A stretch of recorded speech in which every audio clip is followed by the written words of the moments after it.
Assalamualaikum warahmatullahi wabarakatuh. Salam sejahtera untuk kita semua. Halo Nak Teacher, bertemu lagi dengan Teacher Liza dalam mata pelajaran Spreadsheet.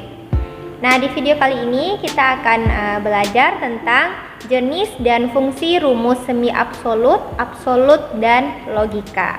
Sebelum kita belajar tentang rumus dan fungsi semi absolut, absolut, dan logika, nah pertama Ananda harus tahu dulu jenis-jenis sel yang ada di Microsoft Excel.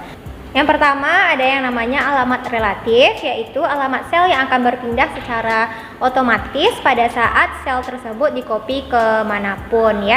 Misalnya contohnya sel A5, B1, C2, nah itu namanya alamat relatif ya.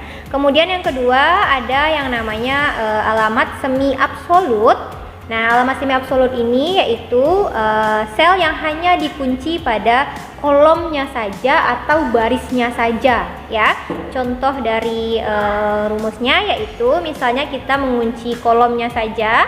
Jadi nanti di alamat selnya akan muncul tanda dolar di depan hurufnya, di depan kolomnya. Yang A ini kan kolom, berarti yang dolarnya ada di depan kolom, berarti itu semi absolut kolom. Nah, sedangkan kalau untuk semi absolut row atau baris, maka tanda dolarnya akan berada di depan angka ya, akan berada di depan alamat barisnya.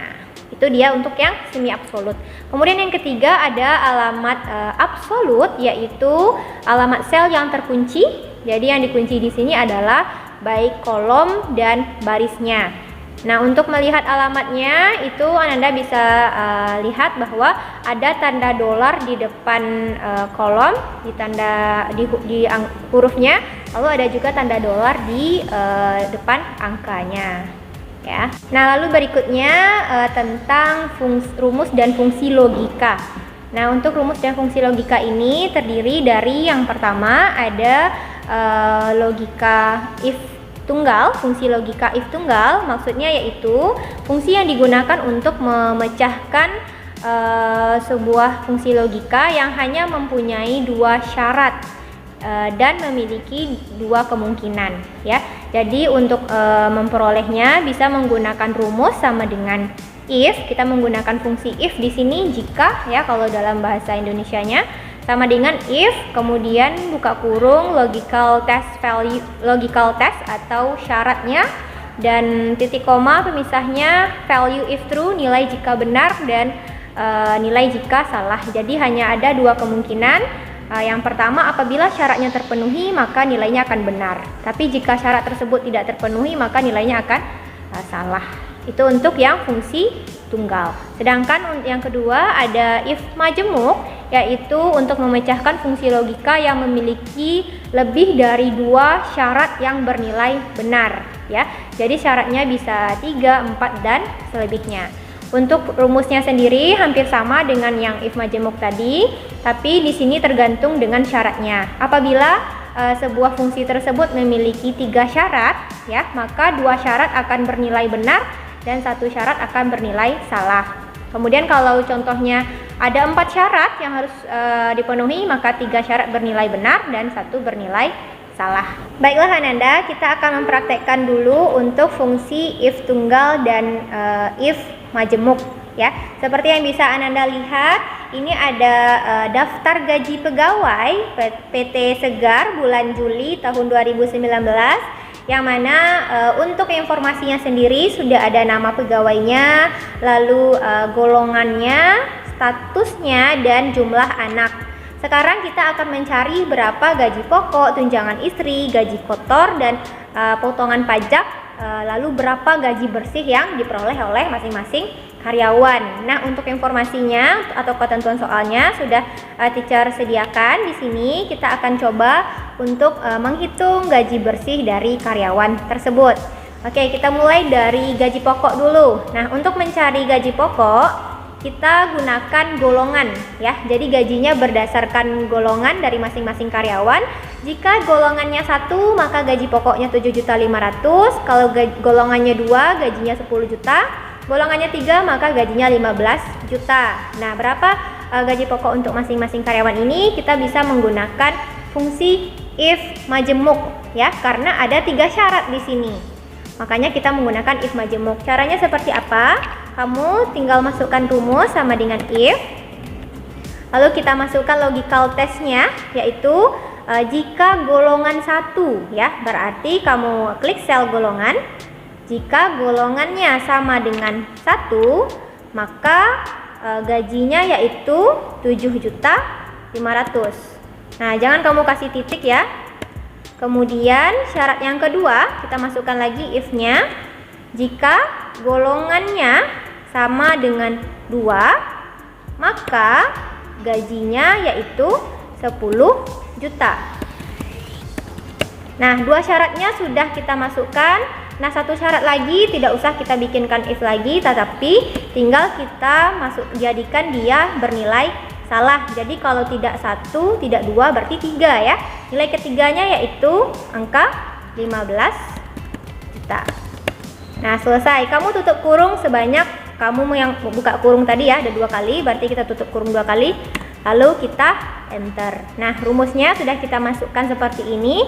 Kamu tinggal tarik saja lagi ke bawah. Nah, otomatis dia akan mengikuti berapa golongannya tadi ya, karena kita sudah masukkan fungsi if. Ini kita kasih dulu pemformatan accounting ya, kamu pilih. Nah, golongan 1 Alicia gajinya 7.500.000, benar ya. Yang golongan 2 10 juta, yang golongan 3 15 juta. Kamu bisa cross check lagi jika masih ragu. Itu dia untuk gaji pokok. Selanjutnya untuk tunjangan istri. Nah, tunjangan istri ini syaratnya hanya ada 2 ya. Kalau syaratnya hanya 2, berarti kita menggunakan if tunggal. Nah, nilainya kalau untuk status syaratnya hanya ada 2, kawin, belum kawin gitu ya. Kemudian bisa juga seperti laki-laki, perempuan yang hanya bisa 2, kemudian lulus, tidak lulus, seperti itu ya kira-kira untuk contoh if tunggal. Kita cobakan masukkan fungsinya sama dengan if tunjangan istrinya jika statusnya K itu berarti kawin, maka dia akan mendapatkan tunjangan istri sebesar 15% dari gaji pokok. Berarti logical testnya yaitu jika statusnya sama dengan kawin. Nah, apabila dalam rumus kamu ingin memasukkan huruf ya, kamu harus kasihkan dia tanda petik ya. Kita kasih dulu tanda petik. Kalau dia bentuk datanya berupa angka, itu tidak usah kita masukkan atau tidak usah kita ketikkan tanda petik dulu. Ini khusus untuk huruf ya. Jika statusnya sama dengan K ya, K sesuai dengan di sini, maka hasilnya dia akan mendapatkan tunjangan 15% dari gaji pokok. Berarti hasilnya harusnya 15% dari gaji pokok. Nah, sudah masuk kita syarat yang pertama. Lalu syarat yang keduanya apa?